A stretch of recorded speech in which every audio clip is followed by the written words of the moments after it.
পাগল, এসব ভয় রাখতে হয় মনের মধ্যে। একজন মানে স্ত্রীরা যে কি জিনিস আল্লাহ, ওই না ভালো মানুষ, ভালো মানুষ আলহামদুলিল্লাহ, অনেক ভালো, সবাই তো না, পুরুষরাও তো শয়তানের শেষ আছে নাকি, গায়ে পেট্রোল দিলে আগুন ধরাই দেয়, আছে না?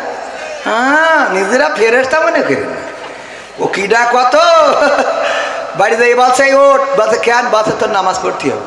কে তা বলছে হুজুর বলিয়েছে যে যদি স্বামী স্ত্রী যদি নামাজ না পড়ে তা স্বামী জাহান নামে যাবে। তা বলছে তা অসুবিধা কি? তা অসুবিধা কি মানে, তোর আমি বিয়ে করে নিয়ে আসি, তোর জন্য আমি জাহান নামে যাবো, তুই পাগল পাইছিস নাকি? বুঝি না তা তো না, ওট। তা বলছে নামাজ তো তুমিও পড়ো না। বলছে আমার জন্য আমি জানো, তোর জন্য যাবো কে?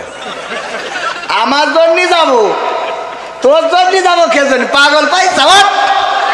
বলছে শীতের রাতে ডিস্টার্ব করি না, কালকে পড়। কে কালকে বেঁচে থাকবো তার কোনো গ্যারান্টি আছে? গ্যারান্টি আছে? রঙ্গরসের দিন ছিল আমার একদিন, 12 ঘন্টা বেলায় আমার সন্ধ্যা হইল, পাখি উড়ে যাওয়ার বুঝি সময় হলো, পাখি উড়ে যাওয়ার বুঝি সময় হলো। শরীরে চামড়া ছিল টান, মিষ্টি সুরে গাইতাম গান, গলার আওয়াজ আমার কত দূরে যাইতো।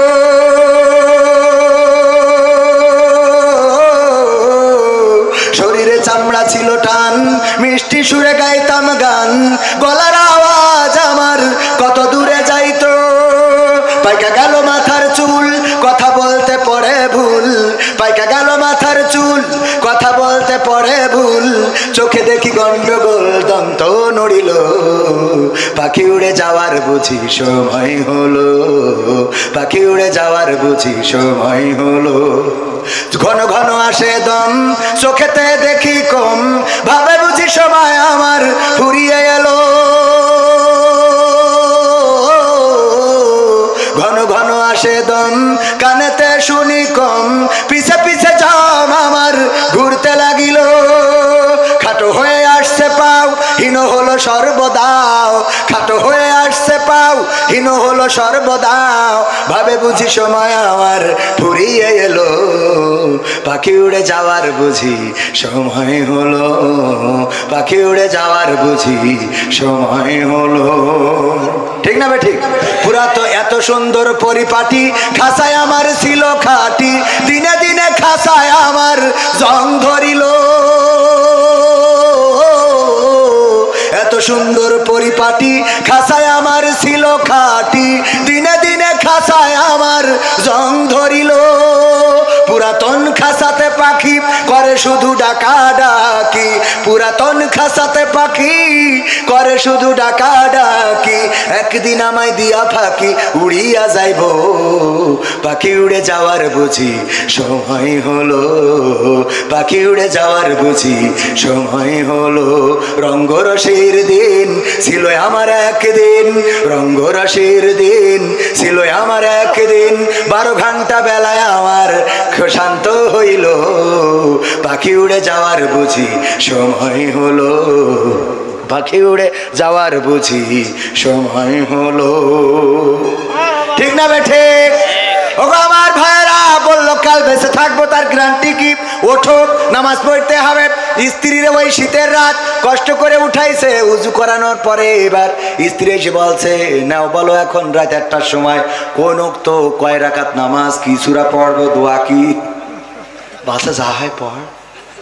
কে এখন আসতে কেন? এই বলো এখন রাত 1টার সময় কেন নামাজ, কেন নামাজ, কয় রাকাত, কি পড়বো? সূরা ফাতিহা। না হলে তুমি সামনে দাঁড়াও, আমি ইক্তেদাই তু ভেজাল ইমাম। ও জানে যে এই ইমাম সঠিক না, ইক্তেদাই তু কি ইমাম? ভেজাল ইমাম। সামনে যাও, আমি পিছনে দাঁড়াচ্ছি। তা বলছো ওরাম করছিস কেন? কালকে তো পয়সা নেই, আমল করা হয়ে গেছে, আছে না নাই? আল্লাহর ওলিরা আবার বলে হুজুর দোয়া করে দেন আমার স্ত্রী সিরিয়াল আসক্ত, যেন স্ত্রী পরেজগার হয়ে যায়। ও যে সিরিয়াল আসক্ত, আর তুই তো চার দোকানে, ওই যে মকসেদের দোকানে যে এক বসায় 3 ঘন্টার ওই ঐশ্বরিয়া করিনা কাপুরের ছবি মেরে তারপরে বাড়ি আসো। তুমি ঐশ্বরিয়া রায়, কারিনা কাপুর আর আমার আমির হামজা ভাই বলেছিল রাশমিকা মান্দানা দেখবা, আর তোমার বউ ওই তাহাজ্জুদের নামাজে যায়, নামাজে পড়ে তোমার জান্নাতে নিয়ে যাওয়ার জন্য দোয়া করবে। পাগল পাইছাও নাকি? কথা কয় না? তুমি ওই নে বসিতে পরিমণি মারি বেড়াবা, আমার যুবকরাও আছে বিয়ের আগে আরে বাবা পিছনে এক কান নিয়ে লাইলাতুল ফেব্রুয়ারিতে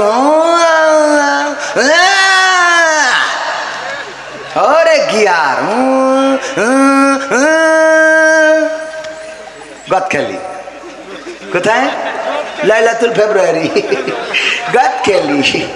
গদখালি যে বলে তুমি এসেছো বলে আকাশ এত নীল ও আসার আগে লাল ছিল তুমি এসেছো বলে গদখালির গোলাপগুলো লাল হয়েছে ও এতদিন কালো ছিল শয়তান পাম মারা জায়গা খুঁজে পায় না এবার বিয়ের সময় মসজিদে যায় যে হুজুরি জুম্মার খুতবা শেষে বলে হুজুর আপনার কাছে আইসি আমি তো বিয়ে করার নিয়ত করেছি তো একটা হাফেজা পাত্রী যেন পায় একটু দোয়া করতে তুই তাহাজ্জুদ পড়লি ওর সাথে এর হাফেজা লাগবে কেন কথা কয় না দোয়া চাই আপনার কাছে চাই মানে কি হুজুর একটা নেককার পাত্রী যেন হয় তুই নেককার পাবি তুই যে গদখালিতে তাহাজ্জুদ পড়াই ঘুরে আনলি তা তোর যেটা উঠাও তো আর একজন তাহাজ্জুদ পড়াইছে ইবাদত করি আরো 2 টাকা বেশি পড়িয়েছে কথা কয় না তুমি মনে করছো ওরে বাবা পরের ঘরে নিয়ে আইছি ও না ও খালাই তো ভাইয়ের কাছে টাকা পায় কথা কয় না শয়তানরা নিজেদের জন্য ভালো হওয়ার দরকার আছে না নাই নিজের চরিত্র ভালো রাখলে তোমার জন্য আমার নারীরাও চরিত্র ভালো রাখবে স্বামীরা যদি ভালো হয় স্ত্রীরা ভালো হবে আজান দিলে স্বামী যদি মসজিদে যায় স্ত্রীরা উজু করে এসে যায় নামাজে দাঁড়াবে আর যদি আল্লাহর ওলি সকালবেলা উঠে চোখ মুস্তি মুস্তি বিড়ি এক কান ধরাই নিয়ে চার দোকানে বসে তাইলে তো বেকায়দাও জাত গেল বলো এ কোন আজব কারখানা জাত গেল বলো আমাদের আকিজ কলেজের এক টিচার ছিল বলতেছে ভাই একটা দুঃখের কথা কি বলবো আমার চাচা ছিল সমবয়সী বিয়ে করার পরে আমার চাচি আমার চাচার কোনোদিন কিস করতো না মানে বাংলায় বলে চুমো খেত না এইটা না করার কারণে একদিন অভিযোগ করতেছে দেখছো তোর চাচির যদি বলার সুযোগ হয় তাহলে বলিস যে চাচার হক এইভাবে মেরে দিচ্ছেন কের জন্যে কি হক চাচা বলছে দেখ সমবয়সী বলাই যায় আমারই ঠোঁটের কাছে ঠোঁট নীতি দেয় এই না রে এইবারও বলেছে চাচি গো আমার চাচা তো বন্ধুর মতো সম্পর্ক একটা কথা একটু প্রকাশ করে বলেই ফেলাইছে আপনার ঠোঁটের কাছে ঠোঁট নীতি দেন না ওর ঠোঁটের কাছে আপনার ঠোঁট নেন না কেন বলছে দুঃখের কথা কি বলবো ভাতিজা বলে যখন আমু বলি লজ্জা ভেঙে তো চাচা বিড়ি সিগারেট খেয়ে মুখ যা করে রেখেছে ওর পাশার কাছে ঠোঁট নেওয়া যায় তা মুখের কাছে না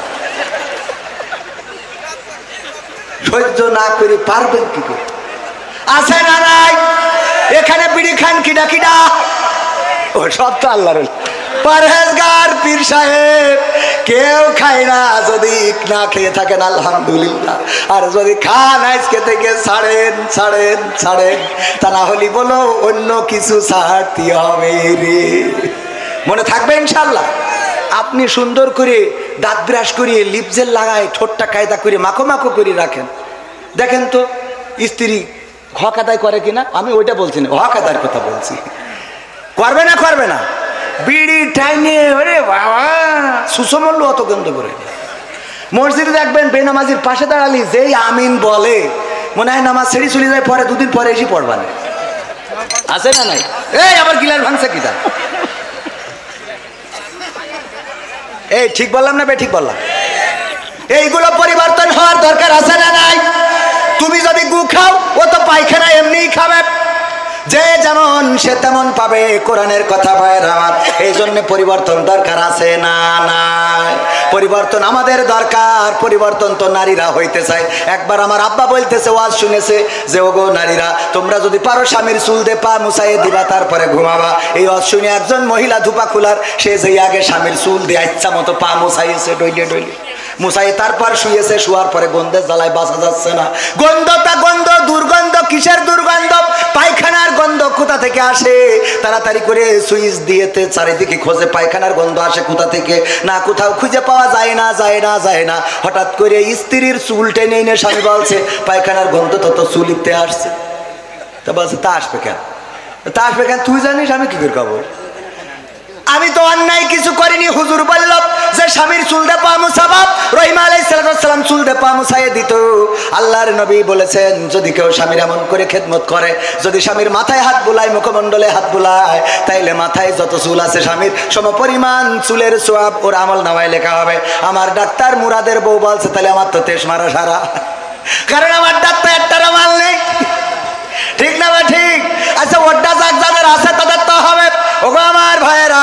ওই স্ত্রী বলতেছে দেখো আমি যখন হুজুরের এই কথাটা শুনলাম তখন এসে তোমার চুল দে পা মুছাই তারপরে আমি শুইছি, এই হলো আমার অপরাধ। বলছে ওই যাই তো খেলা হয় না রে। ওই যে মোড়ের ওখানে ও তাস খেলছিল টাকা দিয়ে, তাহলে কি হয়ে গেল? কি হয়ে গেল? জুয়া। টাকা দিয়ে খেললে কি? কাঠ খেলছিল টাকা দিয়ে, রুইতন হরতন টিকা রাজা বাদশা মার। ওরে বাবা হঠাৎ করে আর্মির গাড়ি এসে দাঁড়াইছে আর অমনি বুঝতে পেরেছে খেলা ফাইনাল, এখনই গান গাওয়া লাগবে, তার থেকে আগেই দৌড় দিই। ও জুতো পাই দেয় নাই, গান গাওয়ার ভয়তে জুতো না পাই দিয়ে দৌড়তেছে। বাঁশবাগানের নিচে দিয়ে গিয়েছে, কিটা ছেড়িয়ে রেখেছে, চটকাই দিয়ে চুপ করে শুয়ে রয়েছে। আর ওই দিন মুসাইছে খাই। পরের দিন আমার মা বোনেরা, ধুবা খোলার মা বোনেরা ডেকে বলছে হুজুর ওয়াজ করা তো শিখেছেন, টাকাও তো ভালো নেন, কিন্তু কোন লাইনে ওয়াজ করতে হয় এখনো বোঝেন না। আপনারা আমাদের বললেন যে স্বামীর চুল দিয়ে পা মুছাই দেবেন, আমরা তো আবুলা নারী, আমরা স্বামীর খেদমত করার জন্য চুল দিয়ে পা মুছাতে আপত্তি নেই, কিন্তু ওদের একটু বলে দেবেন যে ওই বাহাত্তারা যেন টিউবওয়েলের পাটা ধুয়ে তারপর শোয়, পাটা অন্তত ধুয়ে যেন শোয়। আজকালকের ছেলেরা বই নিয়ে আর বসে না, ও বাবা গুগলে সার্চ করে পড়ি। ওরে কালের মেয়েরা কোরআন হাদিস ধরে না, এখনকার মা বোনেরা কোরআন হাদিস পড়ে না, ও আল্লাহ টিকটকে ভিডিও ওরা